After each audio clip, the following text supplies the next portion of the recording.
So we continue with chemical reaction. So we had learned the three different kinds of chemical reaction. One was direct combination reaction, the second one was the decomposition reaction, and third one was displacement reaction. Now we see the fourth one, that is double decomposition reaction. I just written this because I will need it later on, but this is not right now required. But for the double decomposition reaction, it is going to be, you can see the double decomposition reaction is when two compounds are going to be exchanging their ions. Okay, यहाँ पे AB है, so it is this way. They are exchanging their ions such that AB is going to react with CD to give me. So this is, suppose we have got that this is a positive ion, this is negative ion. This is positive ion, this is negative ion. Okay. और ऐसा होता है कि ये A D के साथ mix होगा and it is giving you A positive D negative and it is going to give you C positive and B negative. ऐसे करके अगर ये मिलता है, so if this is going to combine with this and this two are going to combine together, then such a kind of a reaction, which is the interchange or exchange of ions. Okay, there is an exchange of ions which is taking place. Such a kind of reaction is called as a double decomposition reaction. So two compounds, both the compounds are interchanging their ions in such a way that they form into a new substance, is called as the example of double decomposition reaction. So reaction in which both reactants, compounds, are decomposed to give new compounds by exchanging their radicals is called as double decomposition reaction. So the example over here they are given you as AgNO3 plus KCl gives me KNO3 plus AgCl. So Ag and Cl formed one thing and K and NO3 formed another thing. So this way this is called as double decomposition reaction where AgCl is going to precipitate downwards. That's why you have got a down arrow over here. So silver nitrate reacting with potassium chloride giving you potassium nitrate plus silver chloride. Okay, so let's see the double decomposition reaction. It is a chemical reaction in which both reactants, compounds are decomposed to give two new compounds by exchanging their radicals. यानी क्या हुआ, ये पहले decompose हुआ AgNO3 में, Ag में और NO3 में, ये भी हुआ K और Cl में, और उसके बाद क्या हुआ, ये K इसके साथ गया और Cl इसके साथ में गया. So in this way you are going to have a reaction which is going to be by interchanging of their radicals. So when such a thing happens, it is called as the double decomposition reaction. Now the double decomposition reaction is normally of two kinds. The first one is called as neutralization. Now neutralization reaction is one in which acid plus base will give you salt plus water. So if acid plus base gives you salt plus water, like acid is going to be like we are having to have over here HCl, that is H is plus and Cl is minus, with a base Na plus and OH minus is going to exchange, so H will form into water and Na will form into NaCl, so Na plus and Cl minus plus H2O is going to be formed. So again, yeah, H2O is because of H plus and OH minus. H plus and OH minus is going to give rise to H2O. So in this way, when acid plus base gives you salt plus water, okay, when acid reacts with a base to give you salt and water only, such a kind of a reaction is called as neutralization reaction. A very, very important reaction, neutralization reaction, is the one which is acid plus base gives you salt plus water. Okay, acid plus base gives you salt plus water is the neutralization reaction which is taking place over here, which is an example of double decomposition reaction, because H goes here with OH, Na goes here with Cl, so there is exchange of radicals taking place to give you salt plus water. Now if the reaction is such that there is a formation of a precipitate due to the reaction, what are precipitate? If you remember, we wrote down in the first part that precipitate was the one which was insoluble part of the reaction.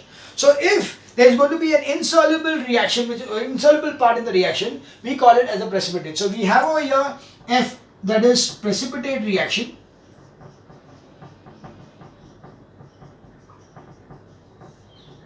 Okay, so precipitation reaction.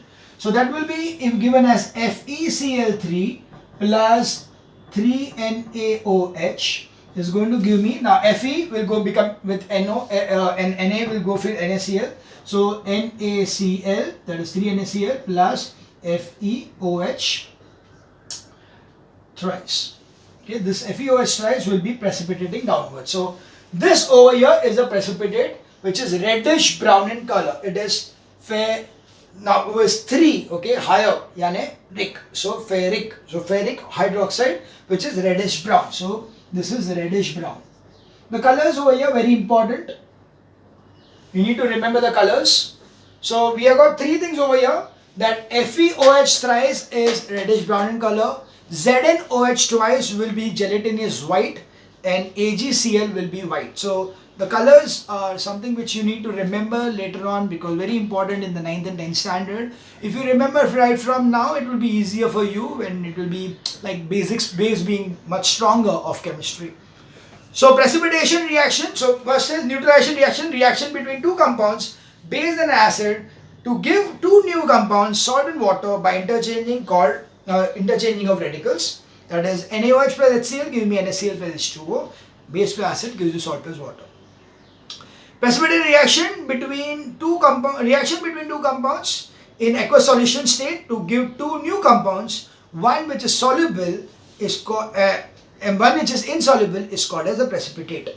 So FeCl3 plus NaOH gives you NaCl plus FeOH thrice, which is going to be nothing but reddish brown in color. ZnSO4 plus NH4OH is going to be NH4OH twice by SO4 plus ZnOH twice, which is going to be gelatinous white color precipitate. And NaCl plus AgNO3 will give you NaNO3 plus AgCl. That AgCl is a white color precipitate. So this is the examples of double decomposition reaction.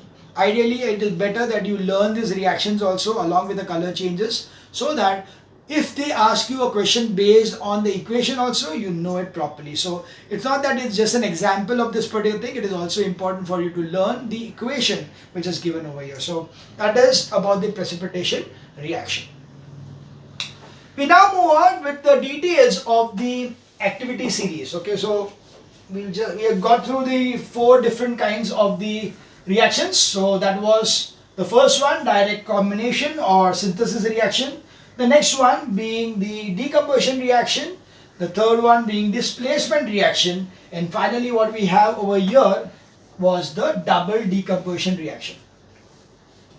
The next one we see is the details of the activity series. So this is nothing but the activity series. So of course it is of metals. The activity series is only of metals. There is no activity series for the non-metals given to you. So it is only be the activity series will be of metals.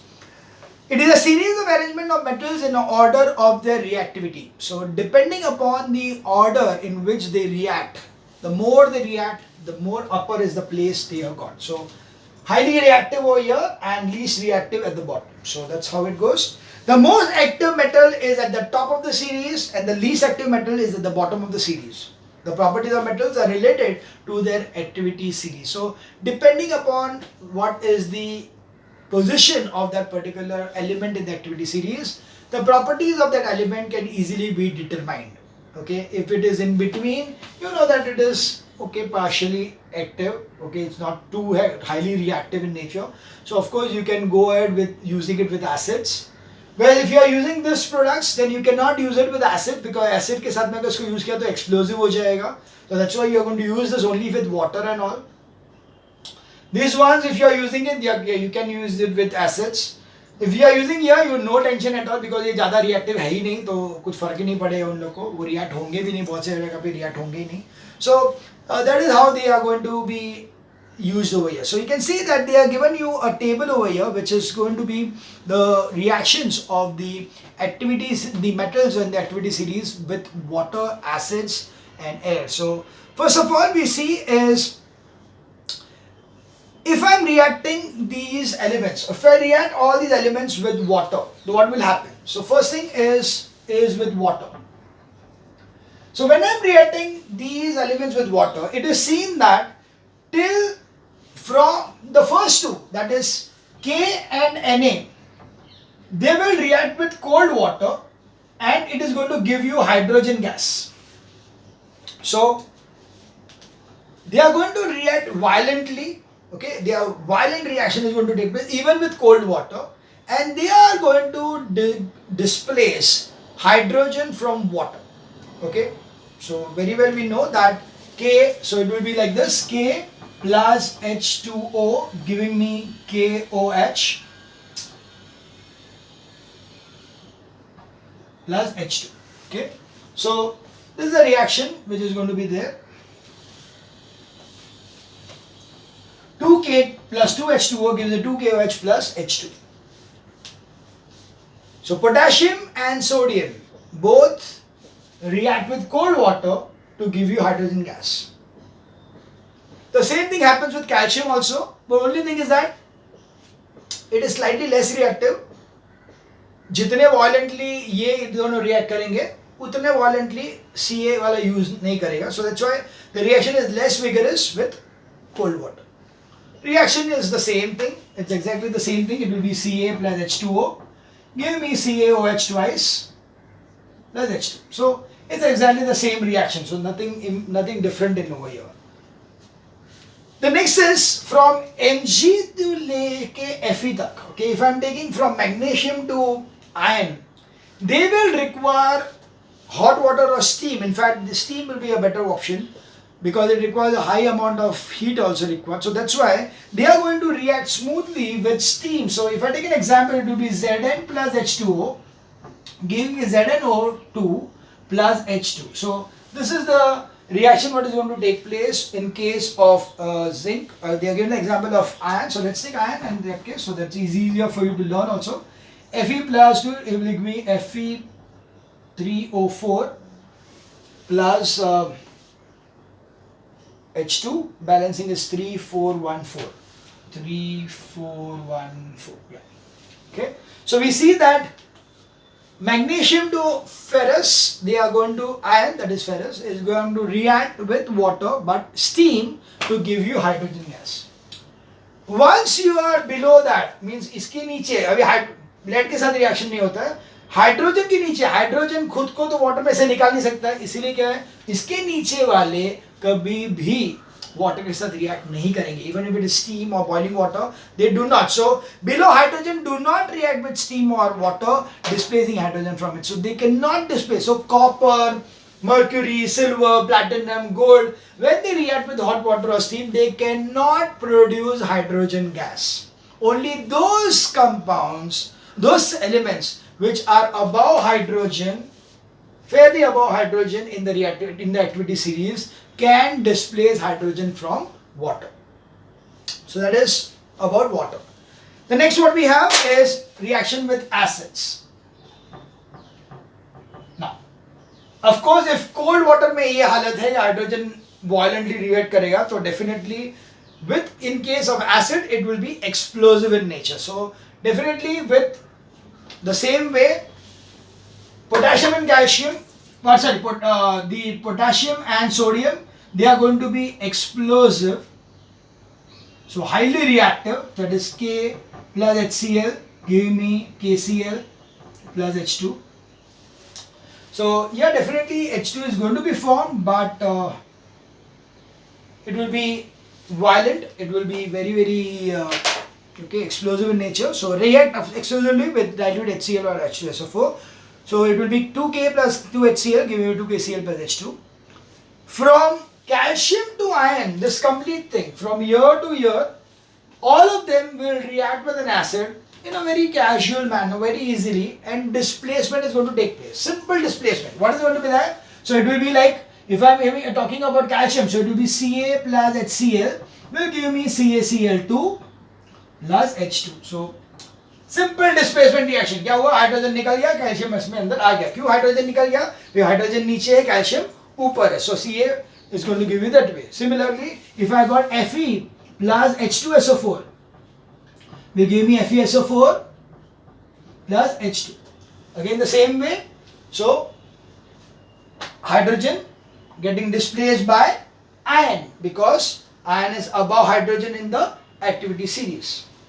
So, but as soon as you go below hydrogen, not possible, because below hydrogen के जो भी है, they cannot displace hydrogen from the acid. Okay, they do not have the capacity to displace hydrogen from the acid because hydrogen is above them in the reactivity series, so they cannot displace it. So that's why both below hydrogen do not react with dilute acids, displacing hydrogen from it. The next is the reaction with air, that is oxygen. So we are talking about reaction with oxygen. I'll write it over here. With O2. Okay. So when it is with O2, then what is going to happen?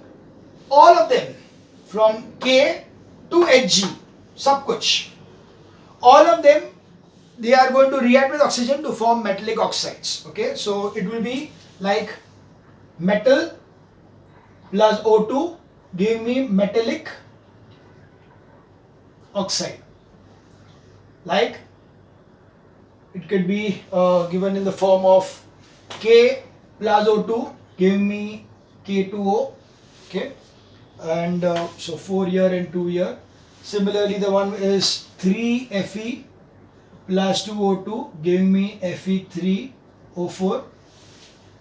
Right, so metal plus oxygen is going to give me metallic oxide plus oxide. Now, if you remember, I told you what are metallic oxides. Metallic oxides are basic oxides. Okay, they are basic oxides because they form a base on an alkali. So that's why K to Ag react with oxygen to form metallic oxides, whereas Pt and Au, these two are the one which do not react with air, and that's why they are not going to form anything at all. They will not react with oxygen. So they do not form into oxides.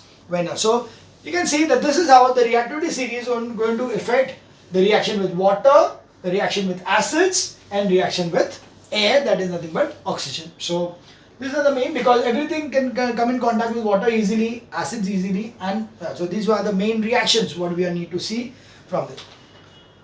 So you can see in displacement reactions, any metal in the reactivity series displaces another metal below it from its aqueous solution.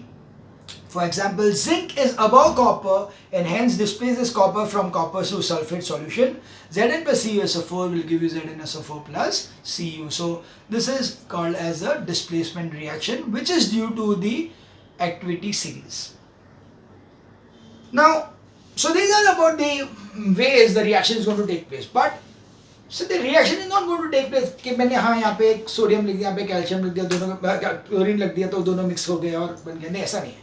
It will require some or the other form of energy, okay, for the reaction to take place. Okay, there will be some or the other igniting, something will be there. You need to burn it, you need to pressurize it, or you need to put it in the sunlight, or you need to give some electricity to it. Kuch na kuch, there would be some or the other kind of input given to that reaction. Only then the reaction would start taking place. So that is called as the factors which bring about a chemical change or reaction. So for a chemical reaction to take place, or the chemical reaction to bring about a chemical reaction, these are the factors which are necessary or which is required. Okay, a chemical reaction involves breaking of existing bonds and formation of new bonds with absorption or release of energy, that is heat or light.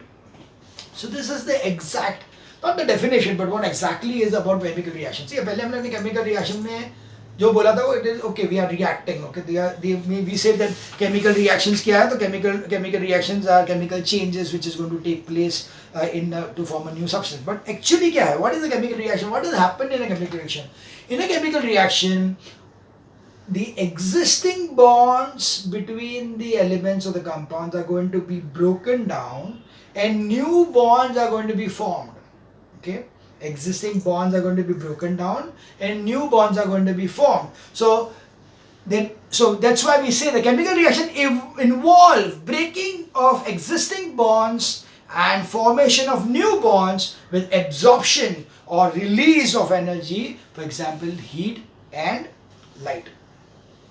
So chemical reaction or a change between substances takes place due to collision of particles when they come in close contact with one another or by supplying energy, that is heat, light energy and other factors. So we'll go one by one. So what is the thing here is that for the chemical reaction to take place, one option is that they are just coming in contact with each other. When they come in contact with each other, they are going to be gases of them, they are just going to collide with each other, and that collision over here is going to give rise to the chemical change.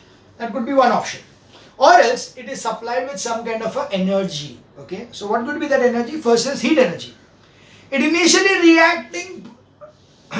initiates reacting particles to move faster and collide frequently. See, we know that whenever a particle is heated, what is going to happen? जो पहले सिर्फ इतना इतना हिल रहा था, अभी इतना हिलेगा. Okay, so because we are increasing the kinetic energy of the body. So when we are increasing the kinetic energy of substance, the substance starts getting vigorously movement. Okay, उसमें vigorous movements होंगे और क्योंकि वो vigorous movements होंगे, so that's the reason they are going to collide much more. So heat energy, whenever we are supplying, it initiates the reaction by allowing it to collide much more.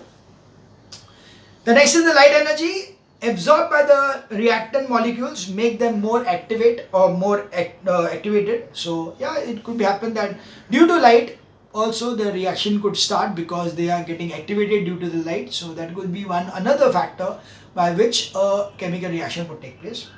And in the other factors are which supply energy are electricity, catalyst, pressure, etc. So that could be another kind of factors also which could be used. That one is electricity, catalyst, pressure, etc.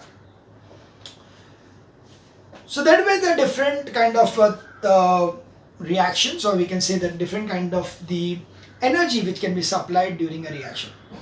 Now there are also the other two kinds of chemical reactions, which actually they would not call it as a type of reaction, but it is just because they are formed or they are the one which are going to give rise to, or they are going to take place because of some presence of something, or because of the presence of something the reaction is going to become more faster. Okay, so that one, so first one is called as a reversible reaction. So let's go one by one. What is the different other types of reactions? So in the other type of reaction, the first kind of reaction what we have is what we learned during the thermal decomposition में, दूसरा था thermal dissociation. So what was the difference in thermal dissociation? That there was, the reaction was reversible in nature. So अगर हम लोग ने उसे conditions उल्टे कर दिए, तो it would be the other way around. So such a kind of reaction is called as a reversible reaction. So the reaction over here, the fifth kind of reaction is reversible reaction. So it is a chemical reaction in which the products formed react together to form the original reactants. Okay, so the products so formed, they themselves will come back to its original form when the conditions are reversed. So depending on the conditions of the reaction. So if it is happening that A plus B is going to give me C plus D, then C plus D on a different condition will give me A plus B again. Okay. So अगर ये reaction ऐसे हो रहा है तो यहाँ से ये reaction ऐसे हो रहा है.